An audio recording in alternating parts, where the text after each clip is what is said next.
ما نسلی هستیم که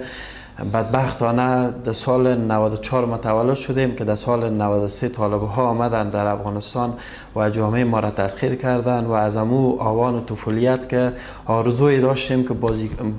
بازی های طفلانگونی خود را داشته باشیم. همیشه با قلم بازی کنیم، همیشه با توپ فوتبال بکنیم. همه خوابهایی که ما در دوران طفولیت داشتیم همش هدر رفت،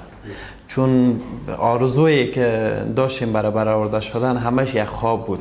بعدش مرحله جوانی آمد، نوجوانی ما پلان‌های برای زندگی داشتیم، چون در دوران طفولیت فکر می‌کردیم که حالا اگر نتونستیم زندگی خوبی داشته باشیم، شاید در دوران نوجوانی طالبا بالاخره برن افغانستان ترک کنن، ما راحت و آرام شیم. اما بدبختانه در دوره نوجوانی ما باز می انتحار و انفجار و بالاخره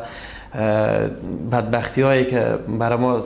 ما را سراسیمه کرد در افغانستان به همه جا سر می زدیم، اما راه نمی یافتیم که چگونه آزاد منش با فکر آزاد با ایدئاهای آزاد زندگی کنیم.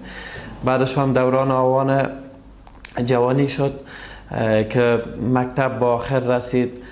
دانشگاه را شروع کردیم، آغاز کردیم دانشگاه را، اما بازم خیلی زندگی بر ما سخت میگذشت. یعنی شما باور کنید من صنف 11 مکتب بودم، در فکر ازی بودم میگفتم خدایا حالا خود زندگی ما به هدر رفت، باید نسلی که در گذشته ما برادرای خرد ماست،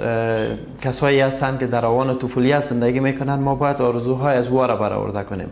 در از امو آوانی که نوجوانی و بالاخره جوانی که ما در دوران دانشگاه و مکتب بودیم، فکر و ایده در زد که ما باید یک دانشگاه، یک مرکز آموزشی جور کنیم تا بتانیم که یک خدمت واقعی بکنیم. اما آرزوهایی که ما در طفولیت خود داشتیم، اما آرزوهایی که در نوجوانی خود داشتیم، ما باید او آرزوها را نگذاریم که